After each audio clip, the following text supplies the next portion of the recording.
The kingdom of Ethelgard was not built on stone. It was built on a lie.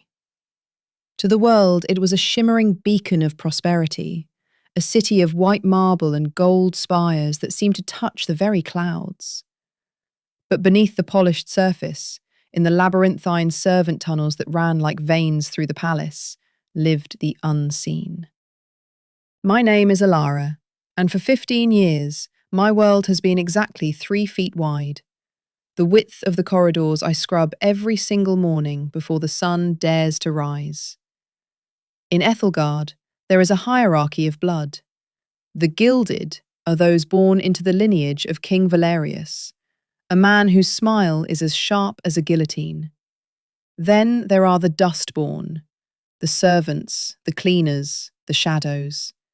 I am the lowest of them all.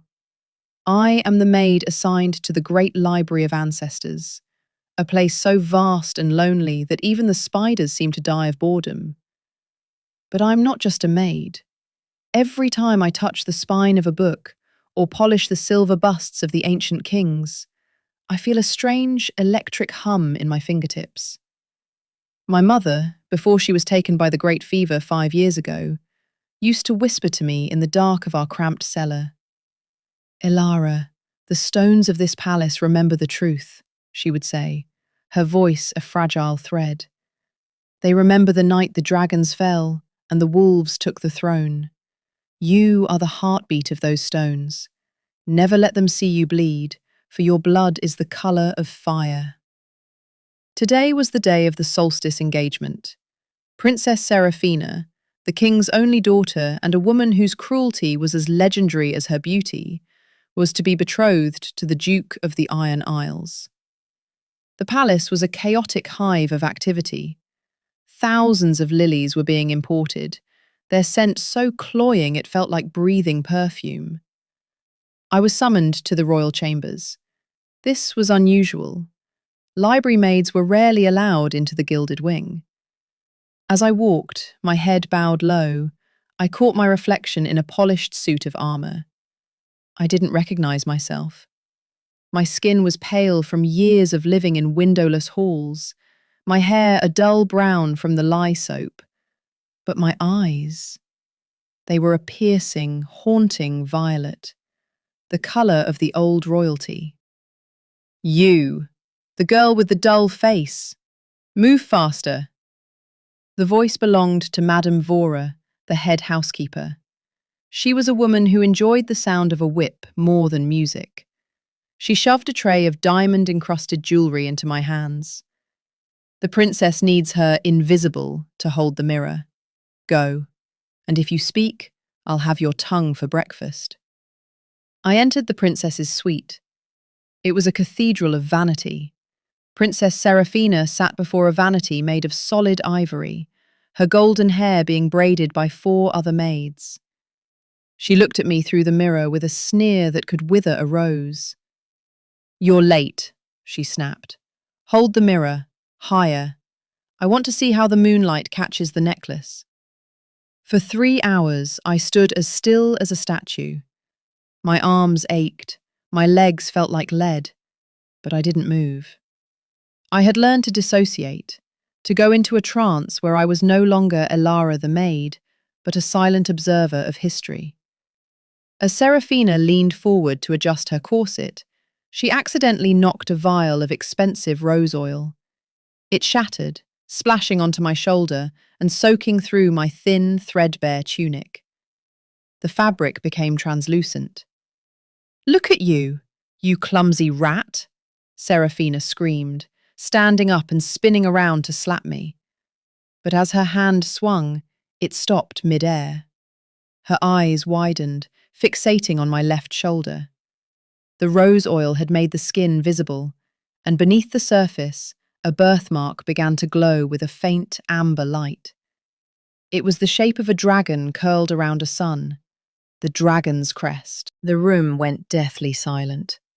The other maids gasped, dropping the brushes. That's impossible," Seraphina whispered, her voice trembling not with fear, but with murderous rage. "That mark was wiped from the earth 20 years ago. My father burned every child who bore it. Before I could pull my tunic back, the heavy oak doors burst open. King Valerius walked in, flanked by his iron guard. He didn't look like a king. He looked like a predator. "What is this commotion?" he demanded. Serafina pointed a trembling finger at me. "Father, the maid. She bears the crest, the Vanderbilt mark." Valerius moved faster than a man of his age should. He gripped my jaw, forcing my head up. His hands smelled of expensive tobacco and old blood. He looked at the mark on my shoulder, his face turning a sickly shade of grey. "So, the legend was true," he hissed. "The Queen did hide the spark in the soot. You've been under my roof all this time, scrubbing my floors, eating my scraps, while your blood calls for my head." "My blood calls for justice, not just a head," I said. It was the first time I had spoken in the royal presence. My voice was surprisingly steady, echoing the roar of the ancestors I had spent years reading about. Valerius laughed, a cold, hollow sound. "Justice is for the living. You are already a ghost, Ilara. Guards, take her to the oubliette of silence, and find the woman who raised her. If she's dead, dig her up and burn the remains. I want every trace of this lineage erased by midnight."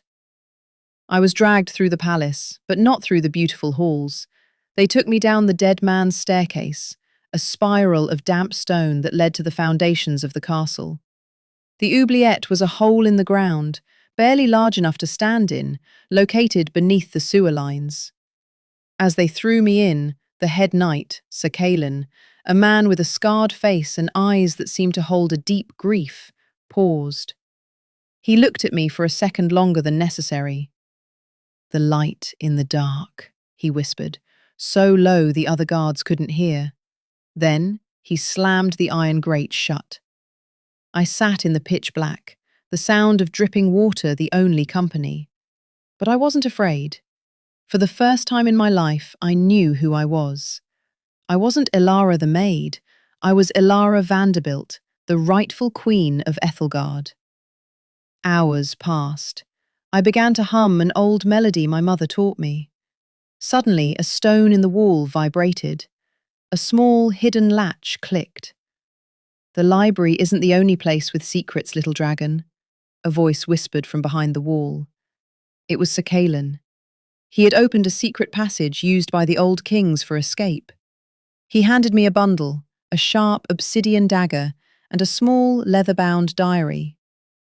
"This belonged to your father," Callan said. "He knew Valerius would betray him. He left a fail-safe inside the palace's heart, the great clock tower. If you can reach it before the execution at dawn, you can trigger the palace purge. It will lock every door, reveal every hidden record, and broadcast the king's crimes to the city via the steam sirens." "Why are you helping me?" I asked. Callan knelt in the mud of the tunnel. "Because I didn't just guard your father. I loved him, and I have spent 20 years waiting for the true heir to wake up. Now go. The tunnels lead to the clock tower, but beware. The princess has sent her hounds into the vents to find you." I took the dagger. The cold weight of the obsidian felt right in my hand. The maid was gone. The queen was rising.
The tunnels Sir Callan had pointed me toward were not meant for human travel.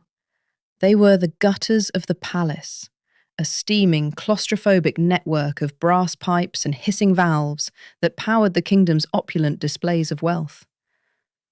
While the royals enjoyed hot baths and heated floors above, the air down here was thick with the smell of sulphur and ancient grease.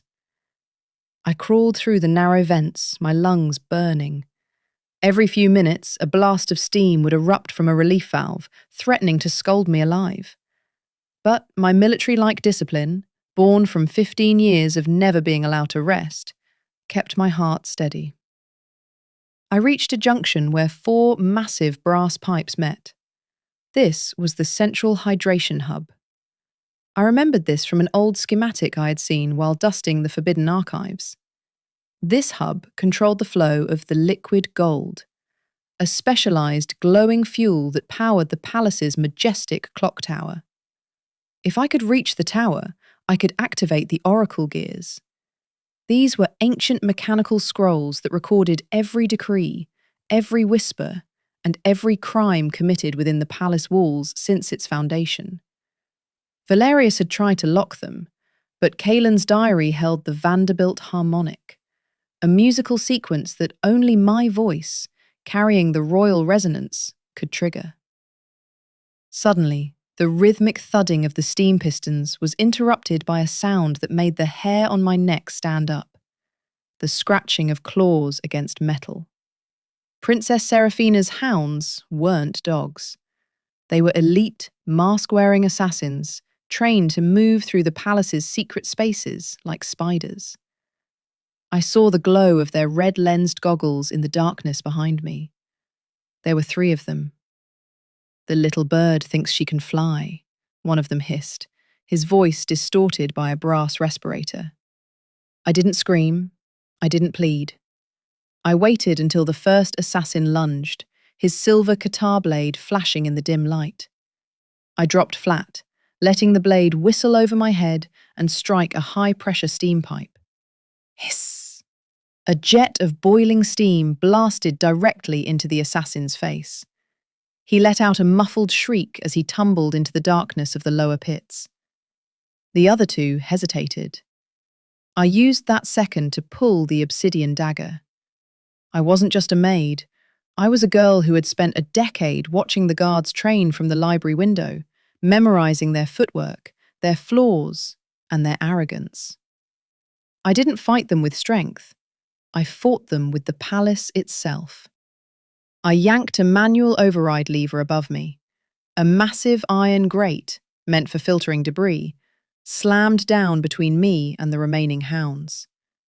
They snarled, hacking at the bars with their blades, but I was already gone, disappearing into the vertical shaft of the clock tower. The climb up the clock tower was a vertical nightmare. I had to jump between moving gears the size of houses. Each tooth of the gear was sharp enough to bisect a man. As I climbed higher, the air became colder, and the sound of the ticking grew deafening, a heartbeat of stone and steel. Finally, I reached the apex chamber.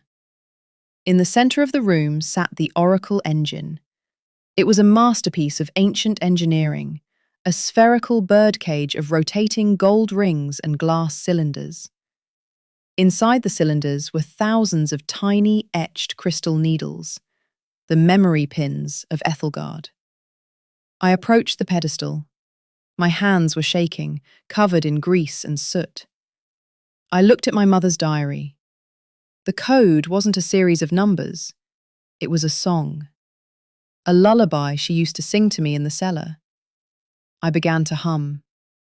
At first, my voice was thin and cracked.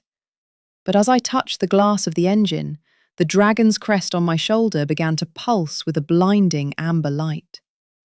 My voice grew stronger, filling the chamber, vibrating against the brass. The sun will set on the mountain of gold. The dragon wakes as the truth is told. The oracle engine groaned. The gold rings began to spin with impossible speed. The crystal needles aligned, and suddenly, the great clock's face, which looked out over the entire city of Ethelgard, began to change. Instead of showing the time, the clock became a massive projector. Down in the city square, thousands of people were gathered for the solstice celebration. They looked up in shock as the face of the clock tower projected a series of images. King Valerius poisoning the late queen's wine. Valerius signing the order to burn the Vanderbilt nurseries. Valerius's secret ledgers showing he had sold the kingdom's grain reserves to foreign enemies. Inside the palace, the steam sirens, massive brass horns used for emergency warnings, began to blast my mother's lullaby, amplified to a roar that shook the very foundations of the city. "No! Shut it down! Break the gears!" I heard Valerius's voice screaming from the balcony below.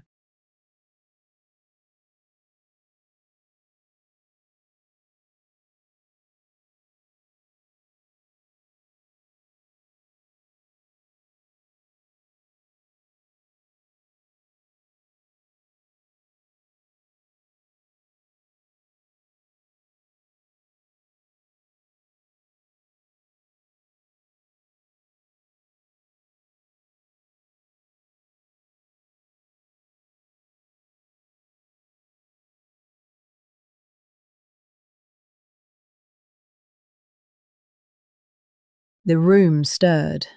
A Saudi prince in the front row bid immediately, $2.1 million. A Russian oligarch countered, 2.3. Bids climbed fast, 2.5, 2.8, $3 million. Jack raised his paddle slowly. 3.5. Heads turned. The MC nodded. 3.5 to the gentleman in row 3. The Saudi went to $3.70. Jack countered $4 million. The Russian laughed and bid 4.2. The room buzzed. This was getting interesting. Emily swayed on stage, trying to focus. For a split second, her eyes found Jack's. Recognition flickered, then confusion. The drugs were strong. She didn't quite believe it was him. Jack's heart shattered all over again. The bidding hit $5.1 million. The MC looked ready to close. Then the lights flickered. Chaos. Jack had slipped a small EMP device, courtesy of Sam's black market contact, under his seat when he arrived. He triggered it remotely with the burner phone. The room plunged into darkness. Alarms blared, phones died, security shouted. Jack was moving before the first scream. He vaulted over seats, Glock drawn, suppressor screwed on. The first guard at the stage steps never saw him. 2 quick shots to the chest, silenced thumps. The man dropped. Jack reached the platform in seconds. Emily was crouched, hands over her head. He cut the cords with the K-bar, scooped her up. She was light, limp. "Dad?" she whispered, voice slurred. "I've got you, Em. Hold on." Gunfire erupted, guards firing blind in the dark. Jack fired back, dropping 2 more. He carried Emily toward the side exit, kicking open a service door. They burst into a hallway lit by emergency red lights. Alarms wailed. Footsteps pounded behind. Jack set Emily down gently against the wall. "Stay here. Don't move." He turned the corner. 3 men in tactical gear charged toward him. Jack dropped to one knee, aimed, fired. Headshot, chest, chest. All 3 down. He went back for Emily. She was crying now, shaking. They hurt me, Dad. Shh, later. We're leaving." He lifted her again, moved fast through service corridors. He knew the layout. Sam had sent blueprints. They hit a stairwell, descended 2 floors. On 26, he found a maintenance room. He barricaded the door with a metal cabinet. Emily was coming around a little. "How did you find me?" "Doesn't matter. You're safe now."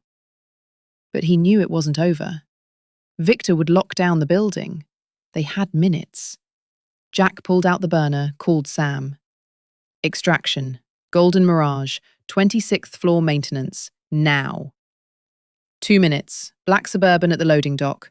But Jack, Victor's men are swarming, and he's pissed. Good, Jack said. He hung up.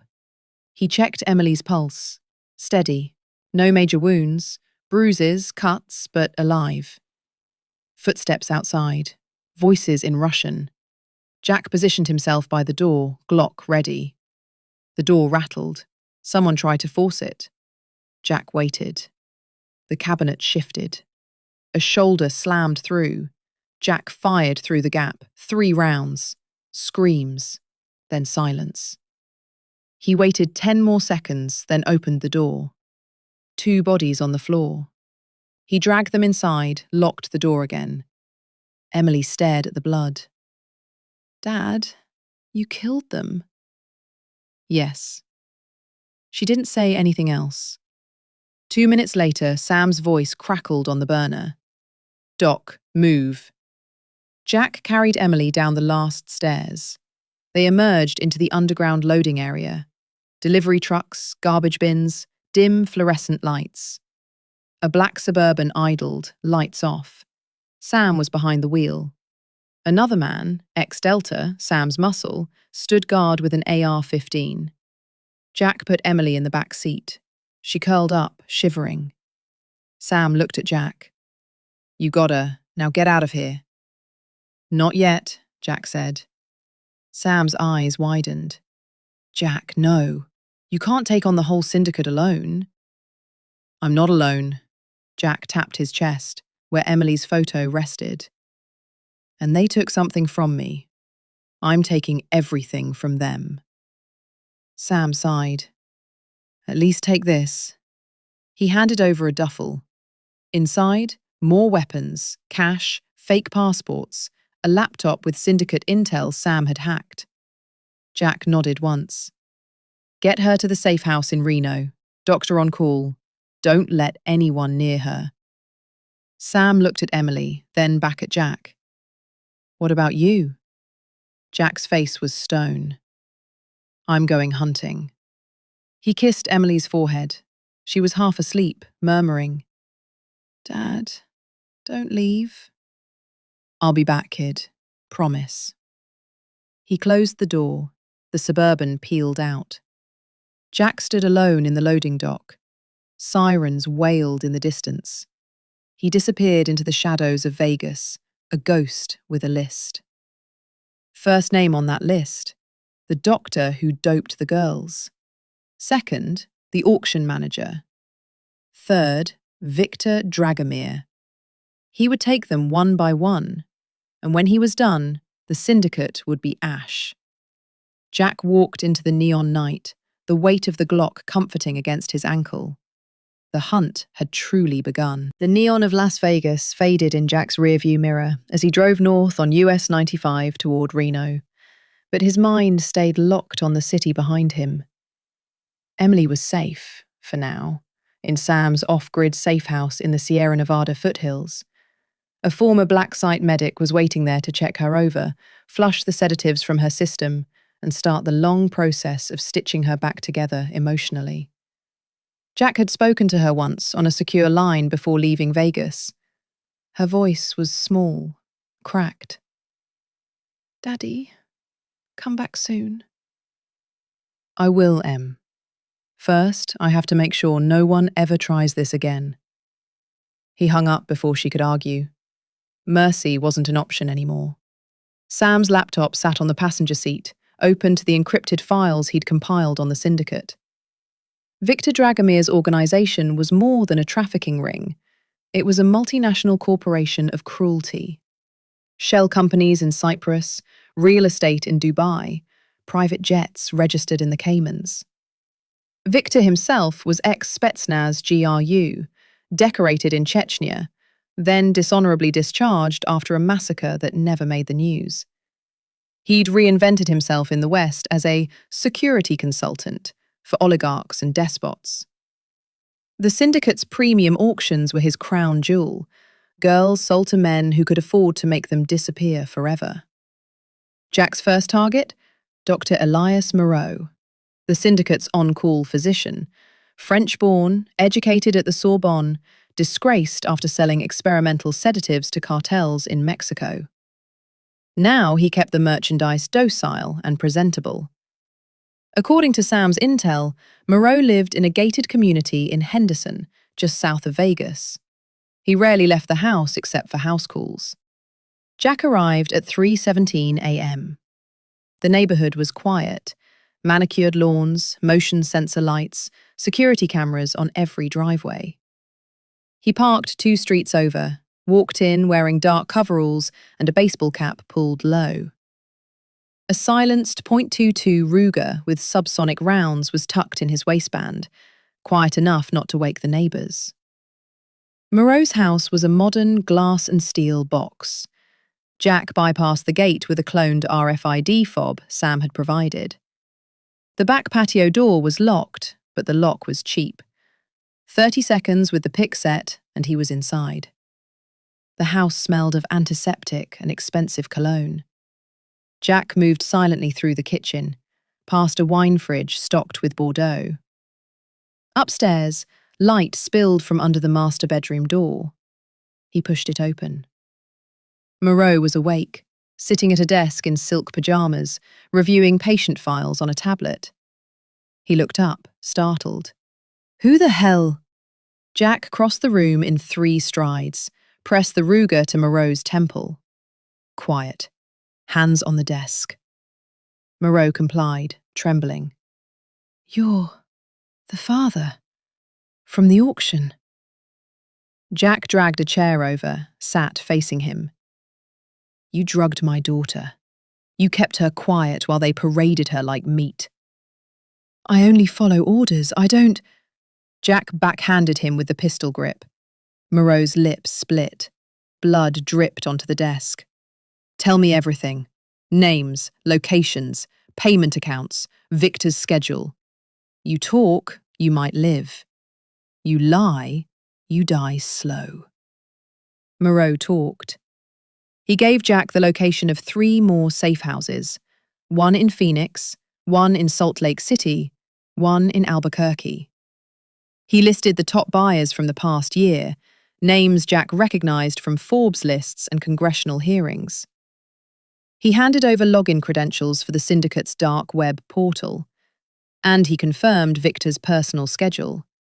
The boss was flying to Moscow tomorrow night for a meeting with new investors. Jack recorded every word. When Moreau finished, he looked hopeful. "That's everything. Please, I can disappear. I won't—" Jack stood. "You hurt children for money. There's no disappearing from that." He fired once, center mass. Moreau slumped forward, dead before he hit the desk. Jack wiped the gun, left it in Moreau's hand, staged as suicide. He took the tablet, downloaded everything to an encrypted drive, and slipped out the way he came. First blood. He drove through the night, heading east toward Phoenix. Sleep came in snatches at rest stops, propped against the steering wheel. He dreamed of Emily as a little girl, laughing on the porch swing. Then the dream shifted, her face bruised, eyes pleading. He woke sweating, checked the burner for updates from Sam. Emily was eating, talking a little. Nightmares every few hours, but she was fighting them. Good girl. Phoenix Safe House was a nondescript warehouse in an industrial park near Sky Harbor Airport. According to Moreau, it was the syndicate's main staging point for West Coast abductions. Girls held there for days before transport to auctions. Jack arrived at dusk. He parked a half-mile away, hiked in through scrub brush. The building had 2 visible guards, both armed with AKs. Floodlights swept the perimeter.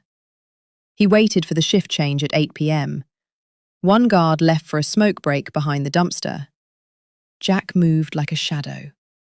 He came up behind the smoker, snapped his neck with a quick, practiced twist.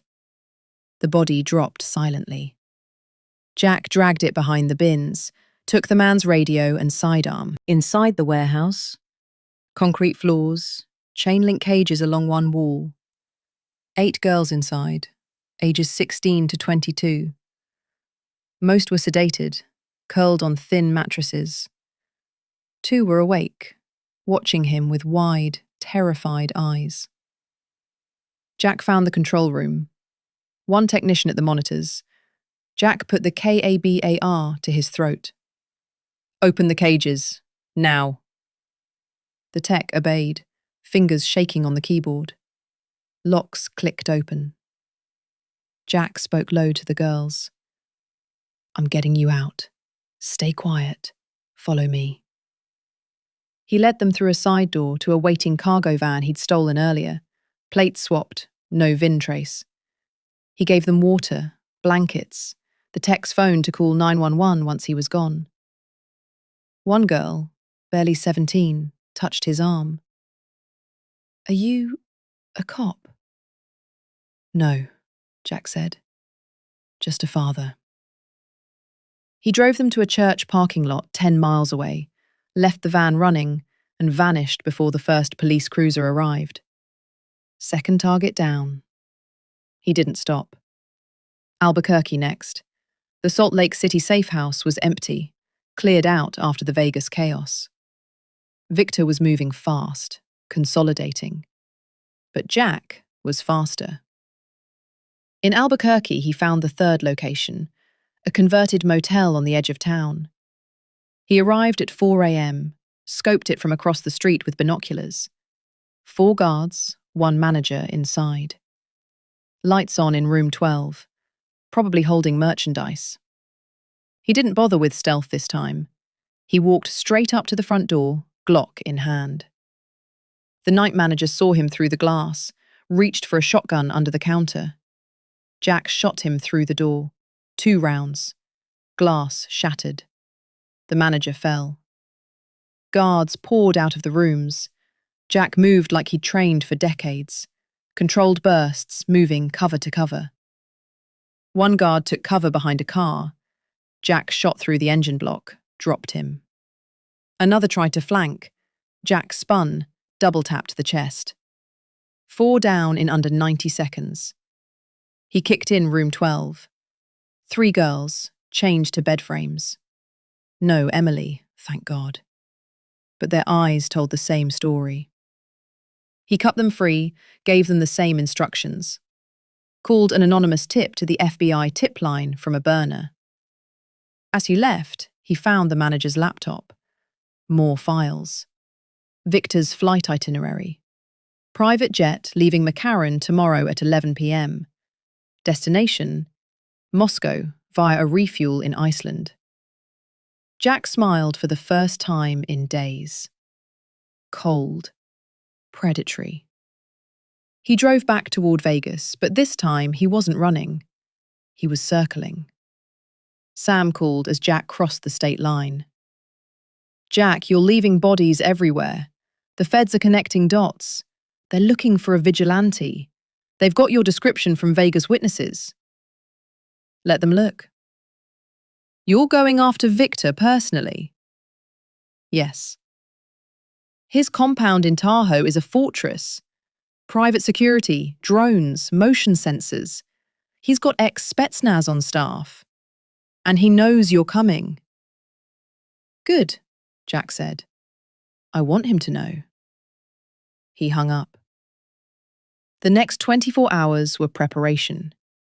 He bought gear from a contact Sam recommended. Suppressed MP5, breaching charges, night vision goggles, body armor. He rented a nondescript SUV with tinted windows. He studied satellite maps of Viktor's Lake Tahoe estate.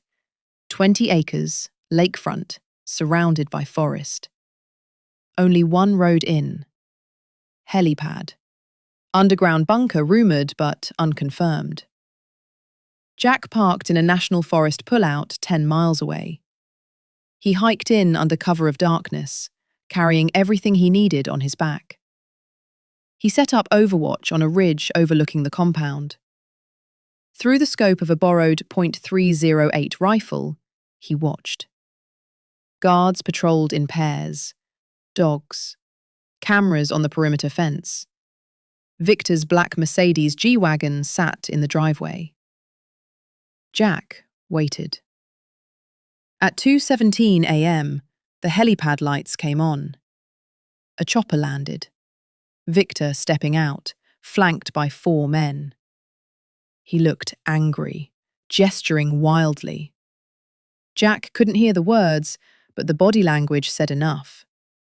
The father had ruined his auction, killed his doctor, freed his inventory.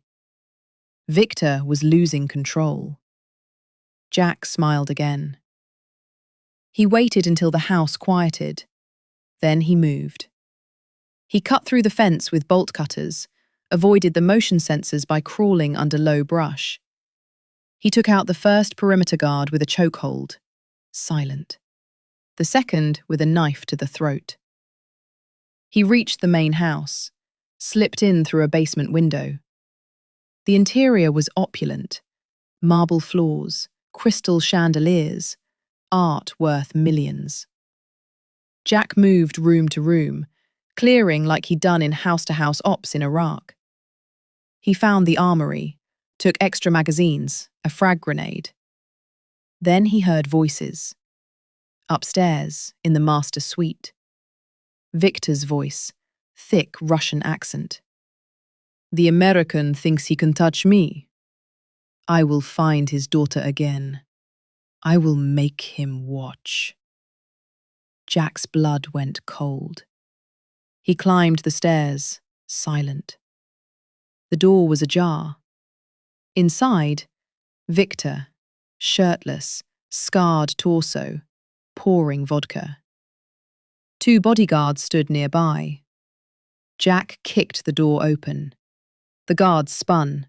Jack fired, suppressed bursts. Both down. Viktor reached for a pistol on the nightstand. Jack crossed the room, slammed him against the wall, forearm on his throat. "You took my daughter," Jack growled. Viktor smiled through the pain. "And you took my business. We're even." Jack pressed harder. "Not even close." He dragged Viktor to the bed, zip-tied his hands. Then he sat in a chair, Glock aimed. "Tell me about the politicians who protect you. The accounts. The names. Everything." Viktor laughed. "You think killing me stops this? There are 10 more like me waiting." Jack leaned in. "Maybe, but you won't see them." He didn't kill Viktor yet. Instead, he took the man's phone, his laptop, downloaded everything. He left Viktor tied, gagged, alive for now. Jack slipped out the way he came, set a small incendiary charge in the armory on a timer. The compound burned as he hiked back to the SUV. Sirens wailed in the distance. Jack drove away, the glow of flames in his mirror. He had Viktor's entire digital empire on a drive.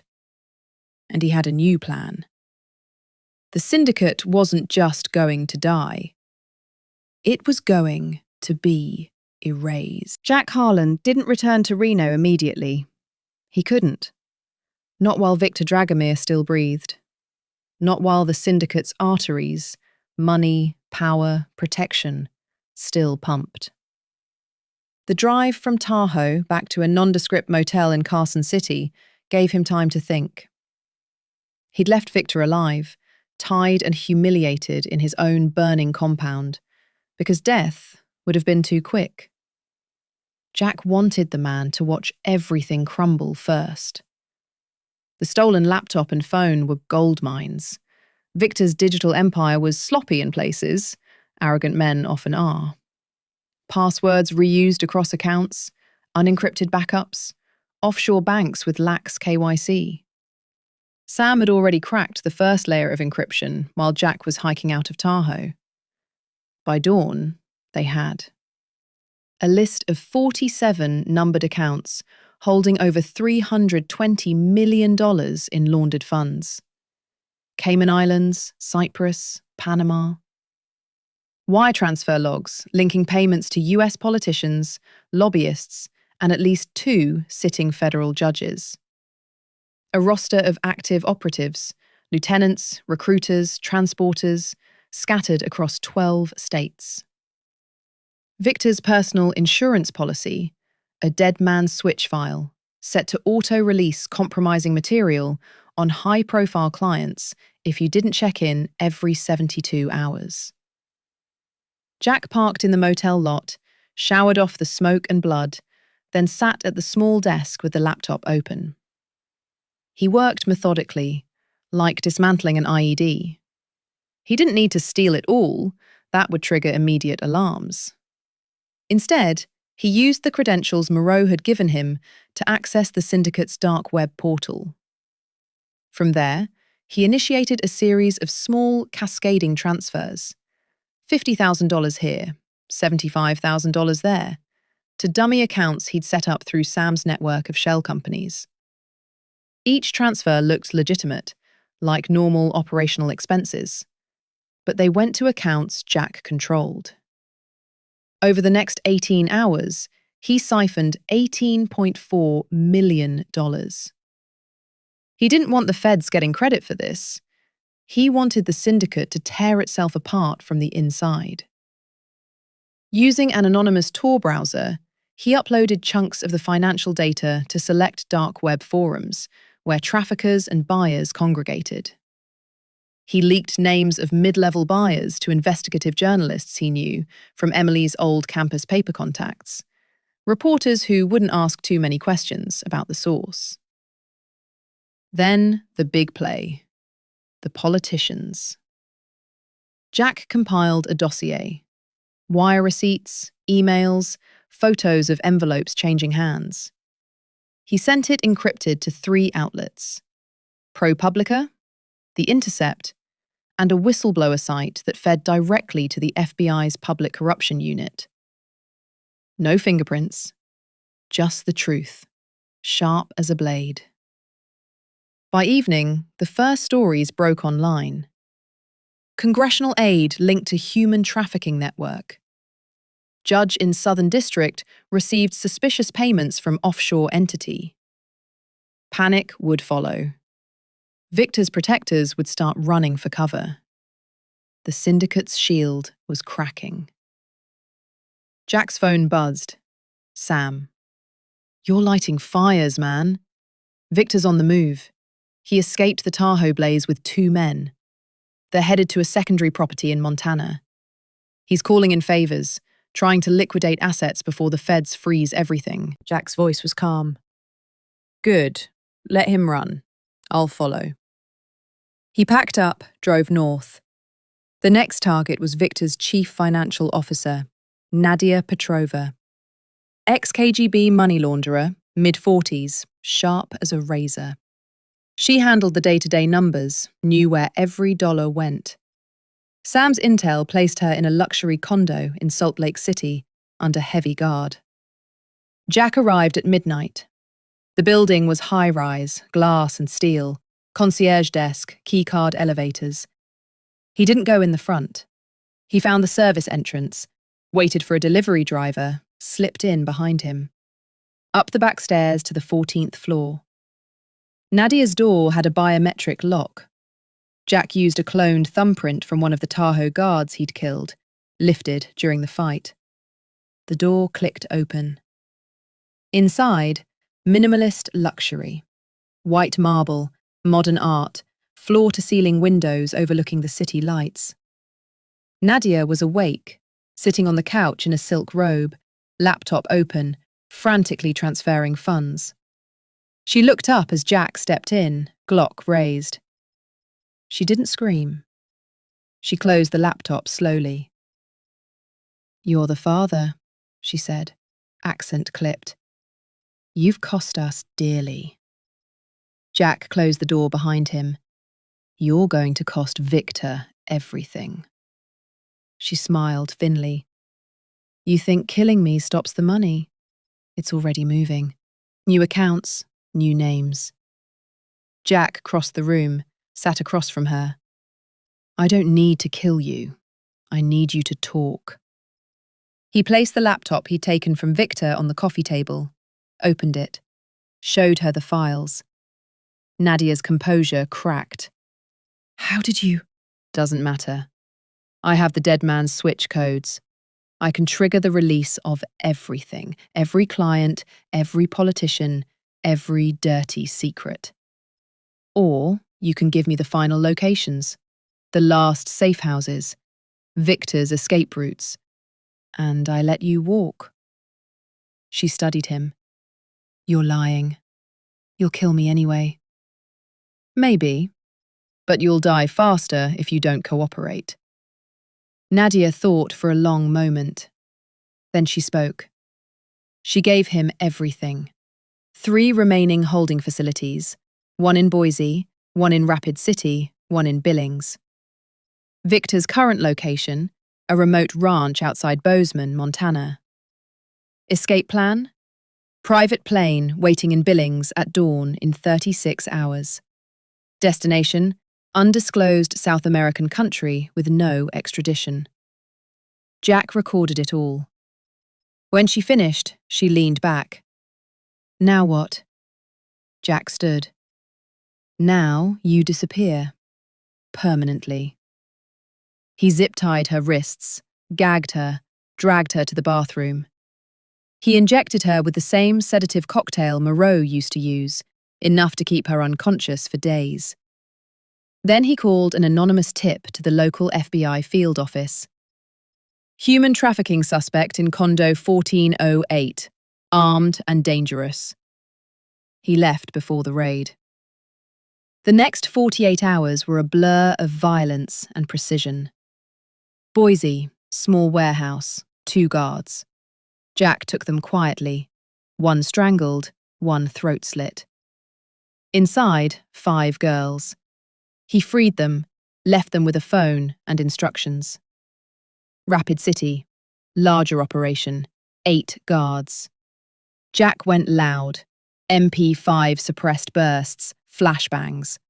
He cleared the building room by room, found 7 girls, 2 boys, got them out, burned the place down. Billings, the last safe house. He arrived just as they were loading girls into a van for transport. Jack ambushed from the shadows, killed the drivers, freed the captives. The girls cried, hugged him. One whispered, "Thank you, angel." He didn't feel like an angel. He felt like death. With the facilities gone, the money drying up, and the feds circling, Viktor was cornered. Jack drove to Bozeman under a grey Montana sky. The ranch was isolated, dirt road, barbed wire, armed sentries. He parked 2 miles out, hiked in through the pine forest. Night fell cold and clear. He watched through night vision. Viktor was there, pacing on the porch, yelling into a satellite phone. 3 men with him. 1 was the pilot. 2 were enforcers, big, scarred, Spetsnaz tattoos. Jack waited until 2 a.m. Then he struck. He took the outer sentries first. Silenced shots from 200 yards. Bodies dropped in the snow. He breached the main house through a side window. The first enforcer came around the corner. Jack drove the KABAR into his chest, twisted, pulled it free. The second enforcer heard the noise, charged. Jack sidestepped, fired twice into the man's knee and head. The pilot tried to run for the plane in the field behind the house. Jack shot him in the leg, non-lethal. The man screamed, crawled. Viktor was last. He stood in the living room, pistol in hand, eyes wild. You, he snarled. You ruined everything. Jack stepped into the light. You ruined my daughter's life.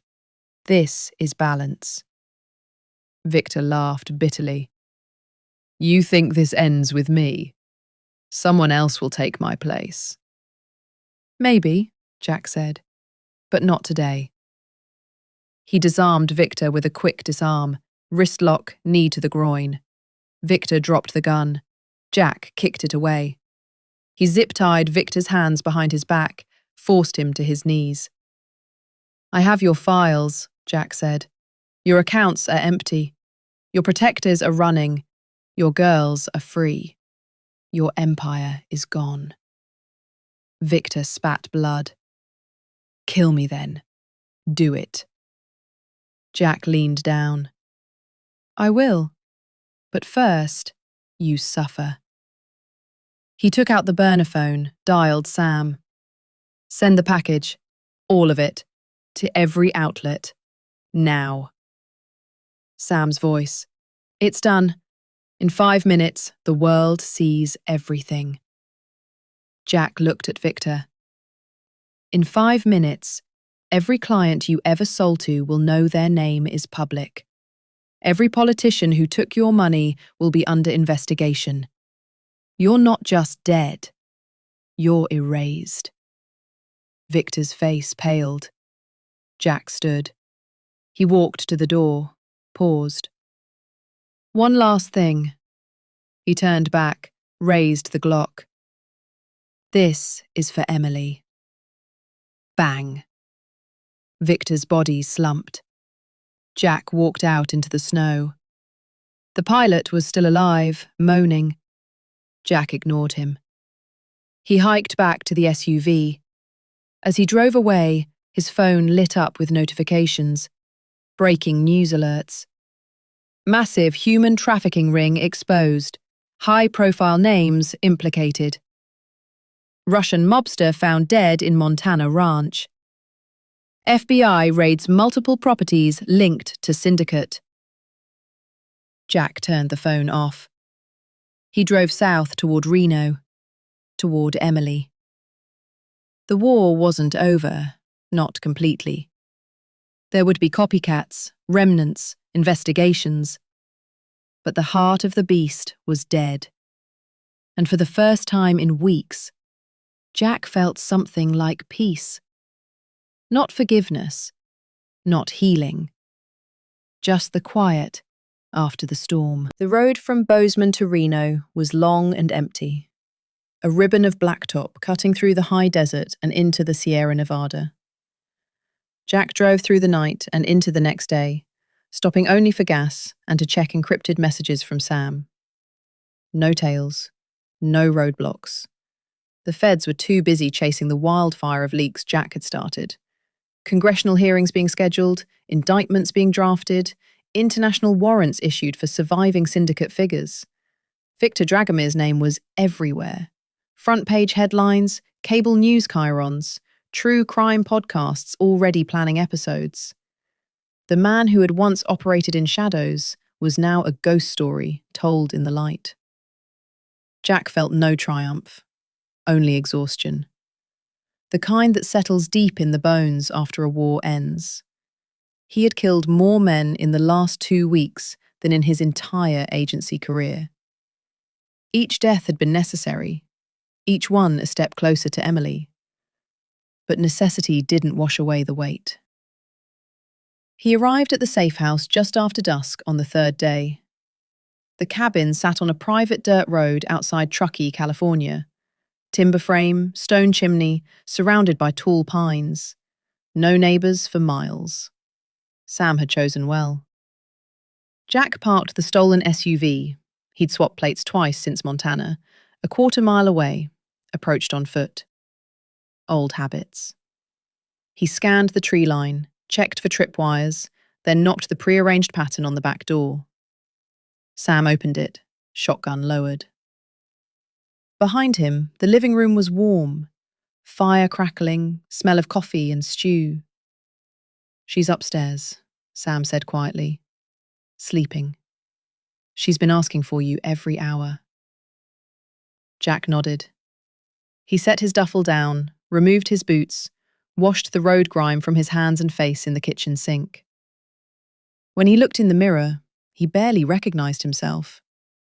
Hollow cheeks, grey stubble, eyes that had seen too much. He climbed the stairs slowly. Emily's room was small, lit by a single lamp. She lay on her side under a quilt, breathing evenly. The bruises on her face had faded to yellow shadows. Her hair was clean, pulled back. A notebook rested on the nightstand, pages filled with handwriting. Therapy notes, maybe, or stories she was trying to write again. Jack stood in the doorway a long time, just watching her chest rise and fall. She stirred, opened her eyes. "Dad?" Her voice cracked on the word. Jack crossed the room, knelt beside the bed. He took her hand gently. Her fingers were cold. "Hey, kid." Tears welled up immediately. She sat up, wrapped her arms around his neck, buried her face in his shoulder. She cried without sound at first, then in great, shuddering waves. Jack held her, one hand on the back of her head, the other around her back, rocking her the way he had when she was little and afraid of thunderstorms. "I thought you weren't coming back," she whispered. "I promised I would." "They said, on the news, bodies everywhere. Explosions. They called you a vigilante. A killer." Jack didn't flinch. "I did what I had to do." She pulled back, searched his face. "Did you get him?" Jack nodded once. "He's gone. They're all gone. The whole thing is coming down." Emily exhaled, shaky. "I keep seeing their faces. The men who took me, the doctor, the ones at the auction. I dream about it every night."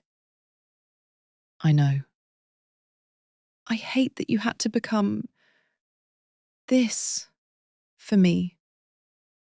Jack cupped her cheek. "You didn't make me do anything. They did. When someone takes your child, the world changes. You change. That's just physics." She managed a small, broken smile.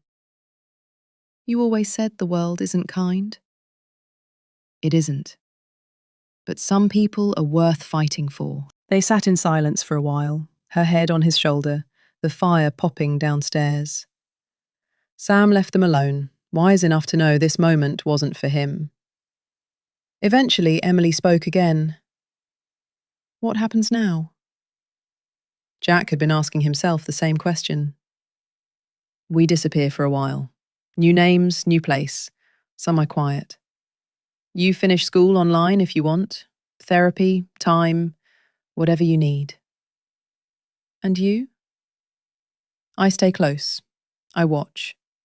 I make sure no remnants come looking." Emily looked at him long and hard. "You don't have to keep fighting forever." "Maybe not. But I'll always protect you. That doesn't stop." She nodded slowly. "Okay. But promise me something." "Anything." "Promise you'll try to come back. The real you, not just the soldier." Jack swallowed.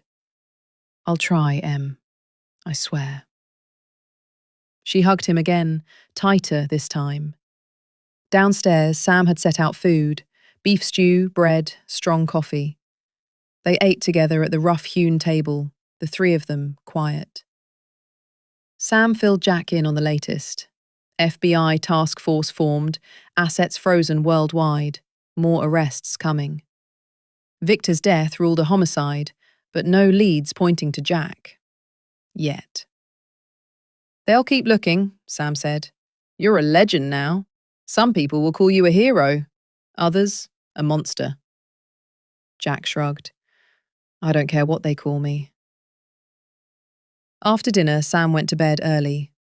Jack and Emily sat on the porch, wrapped in blankets, watching the stars.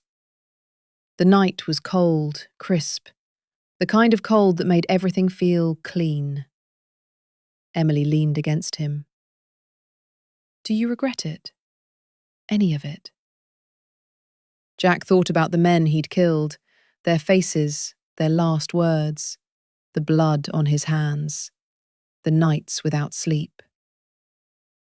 "No," he said finally. "I regret that it happened to you. I regret that the world let it happen, but I don't regret stopping it." She was quiet for a moment. "Then I don't regret you either." They stayed like that until the fire inside died to embers. The next morning, Jack woke early, habit. He made coffee, stepped outside. The forest was silent except for birds and wind.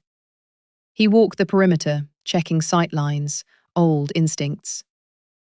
Emily found him on the trail behind the cabin. She was wearing one of his old flannel shirts over pajamas, hair messy. "Thought you might run off again," she said. "Not today." They walked together.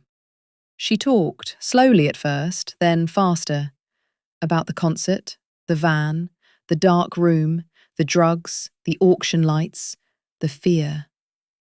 She cried again. Jack listened. He didn't interrupt. He didn't try to fix it. He just let her speak. When she finished, she stopped walking. "I want to write about it someday. The whole thing. Not to be famous, to make sure no one forgets." Jack nodded. "Then do it. You're the best writer I know." She smiled, real this time, small but genuine. They turned back toward the cabin. Over the next weeks, things settled into a fragile routine. Sam left after 10 days, back to Denver, back to his own life. He hugged Emily, shook Jack's hand, said, "You need me, you call." Jack taught Emily basic self-defense again, not the way he had when she was a kid, but gently, patiently. She learned fast. She was tougher than she looked. They hiked, cooked, read books, watched old movies on a small TV. Emily started therapy sessions over secure video. Jack sat outside the room during them, guarding the door like always. One evening, 3 months after Vegas, Emily came downstairs with her notebook. "I wrote something," she said. "It's not finished, but I want you to read it." Jack took the pages, sat by the fire.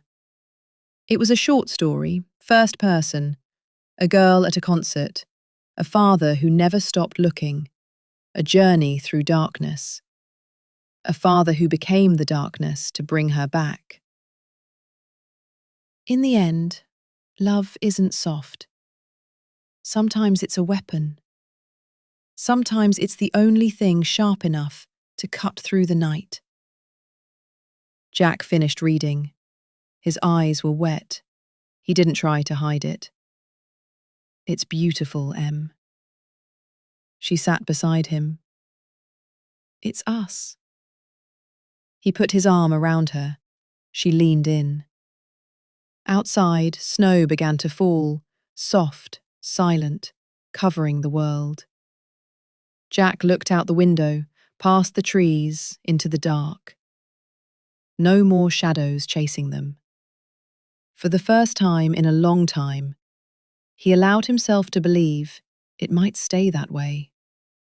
The reckoning was over. The healing had just begun.